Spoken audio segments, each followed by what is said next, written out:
We needed this. We needed a Yuji just centered chapter, nothing but just an action chapter, just laying out this fight. Choso versus Yuji. I'm torn on this fight so much, and personally, because I like Yuji, I like Choso. They're both at a solid state for me, where within the series of where I'd kind of like put my favorite characters.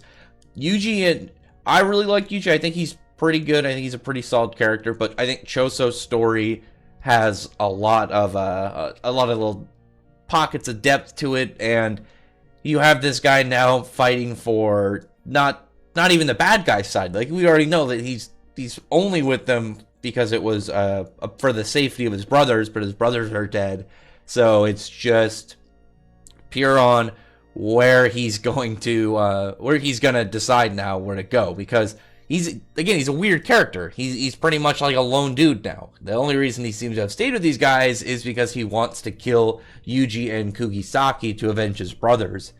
And Yuji's obviously not going to die. He's the main character. But whether he decides to kill Choso, and I think he would in this scenario, similar to how he killed, I think he killed Eso, because Kechizu, I believe, was the youngest out of the three, and he was the last one. But because Kugisaki killed the youngest, and then Yuji killed the middle, and now he's finding the oldest. But he's probably gonna kill him, and which is bumming me out, because Choso. The thing that makes Choso really interesting is he's made specifically his story from the deaths of two characters who we otherwise wouldn't really think about. They were the short fight of that arc, because really in that whole little arc where they were in, the big fight was definitely Megumi, where he unlocked his territorial expansion. That was like the big, like, massive moment for that one. And we found out backstory like with his sister too. We found a little bit more info on that when he was younger. And if it wasn't for Choso, you wouldn't even remember we wouldn't even remember Eso or Kechizu's names. They would just be forgettable characters that were short fights, and then they're gone forever. They've been carrying over into the story, and then now we're seeing the fruits of that, and we're just getting an emotional battle, because out of them, Yuji's just he's in the overall thing. He's going for the mission. They're trying to get back Satoru, but Choso now is fighting one of the two that killed his brothers. So he's got this very personal, more emotional reason. It's just a really intense kind of pair up between like Yuji's objectives right now and Choso in this. It'll be sad if he dies here, because this will be the climactic point of his life. He never got to avenge his brothers, and it'll just be over, and it'll just kind of like die sadly. I'm hoping he stays in the series. Maybe he's in another arc. Maybe we get him further down the line and figure out what exactly happens between him and Yuji in a much more drawn out run. We see him develop, and like maybe he'll learn something about everything, what's been going on, and forgive him or something, because it was a really weird scenario between them when you think about it. Because if your brother, you have your two brothers, it's the only reason you pair up with these guys. They get sent on this mission, they end up getting killed, and maybe he'll end up blaming the cursed spirits for it, maybe, and he'll be kind of like the breakaway from them, because he's already barely with them. He doesn't seem like he was fully ready to just ignore him, like, oh no, I'm gonna kill Yuji if I find him, or Kugisaki. He was just ready for it. You could tell his loyalty to the other group just is barely there, because his reasons for even being there were gone. Maybe he just kind of tolerates them, sorta, and hasn't overtaken his want to kill Yuji. And maybe if he doesn't get killed here, we'll see him kind of really realize who he has a problem with or something. I don't know. It's kind of hard, because he's not like big plot important. Like, Mahito is clearly going to be Yuji's main enemy within the series, and he's not going to die. And then you have all the stuff with like the brain invader that took over Geto's body, who seems to be a character of old. He's already talked about this era and stuff. But Choso, if Choso dies here, it would not really impact like a larger end. Like if Mahito died, it would clearly make it a game changer on the plot and really where it's going. Because Mahito, like I said, is being built up at like a very high level and at a very high pace. With him, it would just be like, well, who's gonna be like the big ringer? Has it just been up into this arc, and everything prior to that has just been one really long arc? I don't know, but Choso, if he ends up going, it'll just be, I guess, another sad just day in his life. You know, there's like these weird aborted fetus monsters that finally got to be with their brothers, and then the oldest one failed to protect them, dies. It's just so sad. It would just be a really bummed one. I know that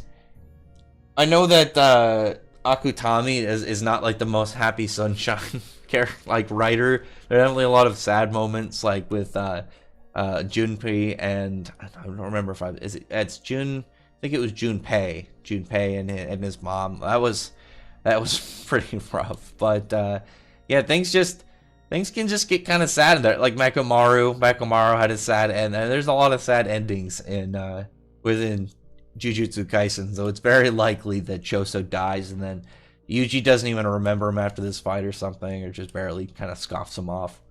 But they're just throwing punches, like getting in some heavy melee. Like Yuji's pretty smart. Like he jumps up in the air to open up, like, oh yeah, I need you to attack me, times the piercing blood, rushes in and turns it into just a close quarters combat move. But I did actually really liked Choso's supernova move, because it's just using all the splattered blood to just explode out like shrapnel and go for him, and then he just goes and makes a blood knife, stabs through Yuji's legs, like right in his feet. But it's not going to stop Yuji. We already know that he has a high pain tolerance, and just keeps going in, keeps like delivering attacks. They're just brawling now. You have Choso doing fakes, like he goes to do his piercing blood, but that was just to throw Yuji off. It just gets so vicious in their moves. It's such a really interesting fight.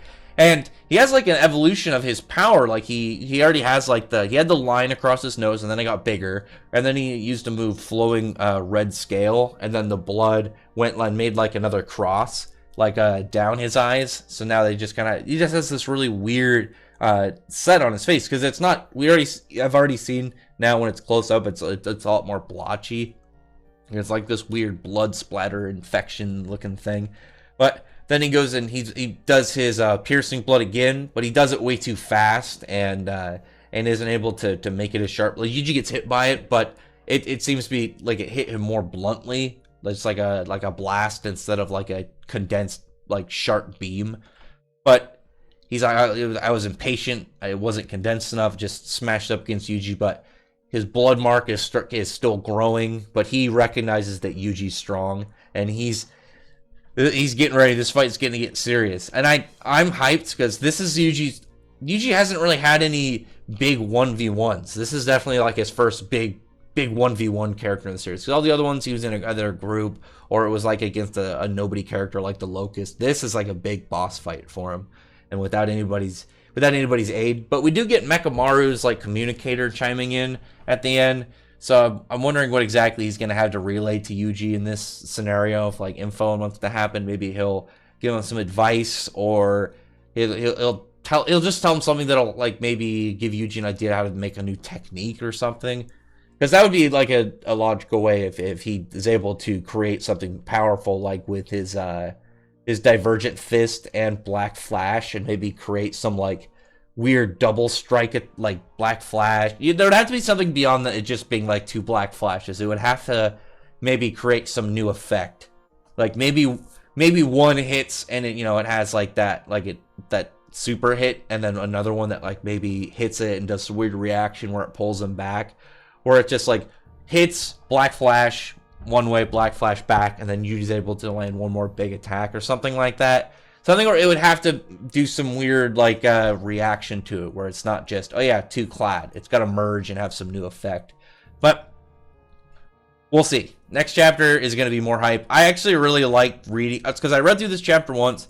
Reading through it again, I actually liked a lot more when you really kind of like see a lot of the fluid motions, and you you just see like how vicious it gets, and then where it's more of laying up. This is the opening to this fight. Other than that, comment below. Really appreciate the thumbs up the video, but from the like button and subscribe button, and check out my other videos. But other than that, I appreciate everyone who's already subscribed, and I thank you all for listening. Bye.